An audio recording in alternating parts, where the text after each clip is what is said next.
Pour le transport, le secteur de transport marchandises, la mobilité durable, c'est un élément essentiel. C'est sûr que pour déplacer la marchandise, tout le monde est conscient qu'il faut réduire justement les gaz à effet de serre, réduction de consommation, aussi de carburant.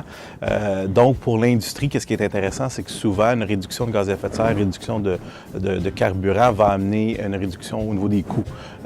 Donc, c'est souvent, on regarde bien sûr tout ce qui est technologie, innovation, ce que l'industrie fait beaucoup dans tous les modes. On le voit au niveau du camionnage, du maritime, du ferroviaire, du fret aérien même. Beaucoup d'emphase sur le développement de nouveaux carburants, de nouveaux moyens de transport plus efficaces, plus aérodynamiques, mais surtout, c'est l'optimisation des déplacements. Donc, lorsqu'on optimise nos déplacements, on va réduire les gaz à effet de serre, en même temps, on va être plus efficace, plus compétitif. Donc, c'est vraiment très positif pour l'industrie. Au niveau du développement économique, c'est un secteur pilier. Le CPQ a fait une étude justement en 2017, 115 000 emplois directs, transport marchandises logistique au niveau du Québec.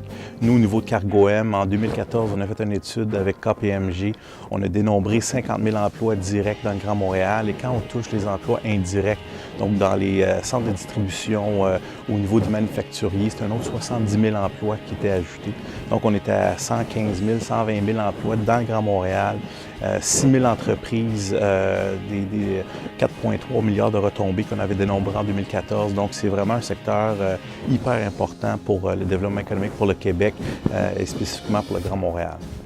D'investir dans des projets porteurs. C'est sûr que pour démontrer notre compétitivité, c'est intéressant d'avoir ces projets porteurs. Bien sûr, le pont Champlain, le REM, même si ce n'est pas directement relié à notre secteur, ça démontre justement cette volonté d'avoir des déplacements efficaces, fluides, et nous, ça amène une compétitivité. Donc, comme plaque tournante, je parle pour le Grand Montréal, mais le Québec en entier, on devient vraiment une porte d'entrée pour les chaînes logistiques mondiales. On prend souvent l'exemple de Vancouver qui l'a très bien fait avec l'Asie. On est très bien positionné comme porte d'entrée pour l'Europe, pour le nord-est américain et même pour l'Asie en tant que telle. Mais on peut l'être encore plus. Donc des projets porteurs, bien sûr. Pour en savoir plus, allez sur prospérité.québec.